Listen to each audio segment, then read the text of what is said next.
Hello friends, આજે આપણે બનાવવાના છીએ મઠરી. દિવાળીનો સમય આવી ગયો છે, અલગ અલગ નાસ્તા બનાવીએ છીએ. તો આજે આપણે સ્વીટ મઠરી બનાવીશું. જે ઓછું ગળ્યું ખાવું હોય તો પણ તમે મઠરી ખાઈ શકો છો. તો ચાલો ઝડપથી રેસીપી જોઈએ. મારી ચેનલને સબસ્ક્રાઇબ જરૂરથી કરજો. તો મઠરી બનાવવા માટે આપણે ઇન્ગ્રેડિયન્ટ જોઈ લઈશું. આ એક વાડકીના માપથી મેં ઘઉંનો લોટ અને એક વાડકી મેંદાનો લોટ લીધો છે. તો બંનેનું માપ મેં સરખું લીધું છે. તમે એકલો મેંદાનો પણ ઉપયોગ કરી શકો છો. અને આ એક વાડકી જેટલું ઘી લીધું છે. આ એક વાડકી ખાંડ લીધી છે. અને આ 4 ચમચી જેવો મેં ચોખાનો લોટ લીધો છે, જેની આપણે સ્લરી બનાવશું. આપણે પડવાળી મઠરી બનાવવાના છીએ, તો આનો આપણે સ્લરી બનાવી દઈશું. તો ચાલો હવે બનાવશું. તો પહેલા આપણે લોટ બાંધી લેશું. તો બધો લોટ સારી રીતે મિક્સ કરી લીધો છે. હવે એની અંદર આપણે મોણ નાખીશું. તમારે તેલનો ઉપયોગ કરવો હોય તો તમે તેલનો પણ કરી શકો છો. મેં અહીંયા ઘી નાખ્યું છે. તો આપણે અડધી વાડકીથી થોડુંક ઓછું એવું આપણે ઘી નાખશું. જો તમે ઘી લ્યો તો એને ઓગાળીને લેવાનું છે.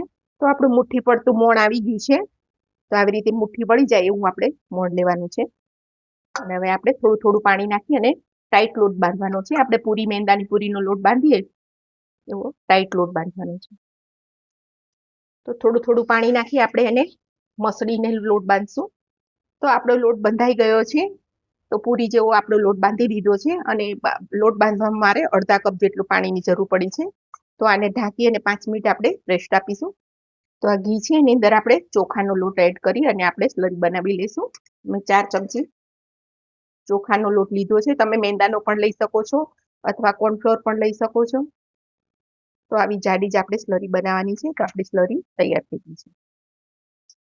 તો આપણે 5 મિનિટ રેસ્ટ આપી દીધો છે. અને હવે આપણે એને મોટા મોટા ગુલ્લા કરી લેવાના છે.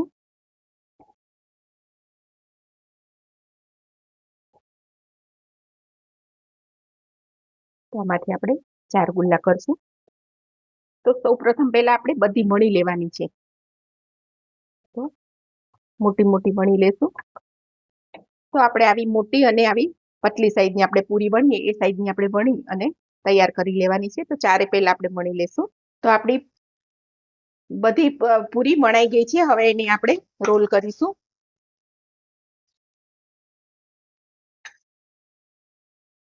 તો એક રોલમાં 1 ચમચી જેવી જોઈએ છે આપણે સ્લરીને બરોબર આપણે ચોપડી દેવાની છે. તો આ રીતે ફરતી આપણે બધી લગાવી દઈશું અને એનો ફિટ રોલ બનાવશું. તો તમારે વધારે મોટી કરવી હોય તો તમે ડબલ રોલ પણ કરી શકો છો. પણ મઠરી નાની નાની સારી લાગે છે.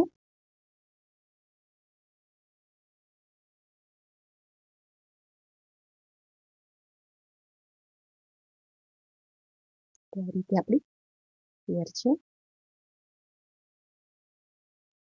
પછી એને આપણે આવી રીતે કટ કરી લેવાની છે.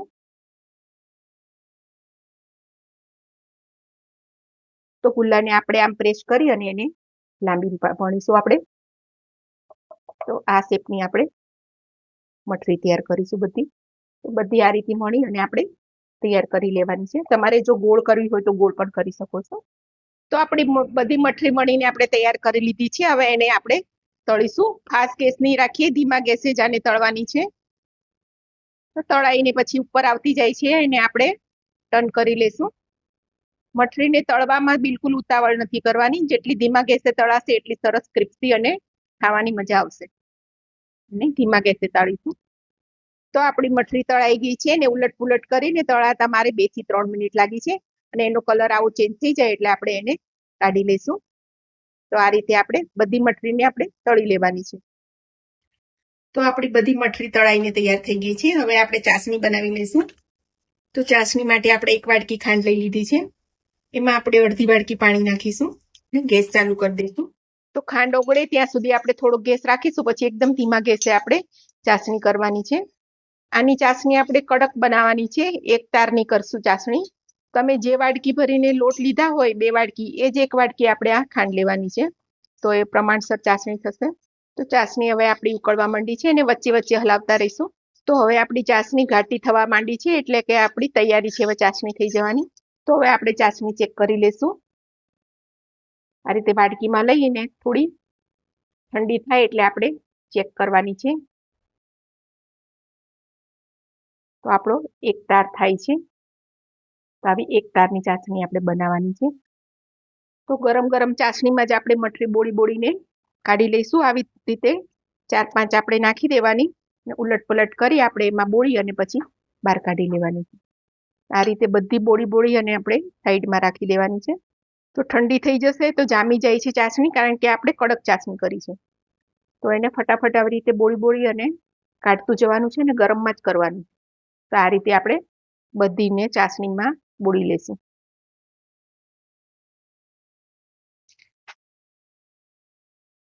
તો આપણી મીઠી મઠરી તૈયાર થઈ ગઈ છે. એકદમ ફરસી બની છે, ખૂબ જ ટેસ્ટી લાગે છે. બહુ મીઠાઈ ના ભાવતી હોય એને પણ આ ભાવશે અને ગળ્યું મોઢું કરવા માટે કામ આવશે, અને બાળકોને પણ ખૂબ ભાવે છે. અને આને લાંબો સમય સુધી સ્ટોર કરીને રાખી શકાય છે. તો આ રેસીપી તમે જરૂરથી ટ્રાય કરજો. મારી ચેનલને સબસ્ક્રાઇબ કરજો, લાઈક કરજો, શેર કરજો.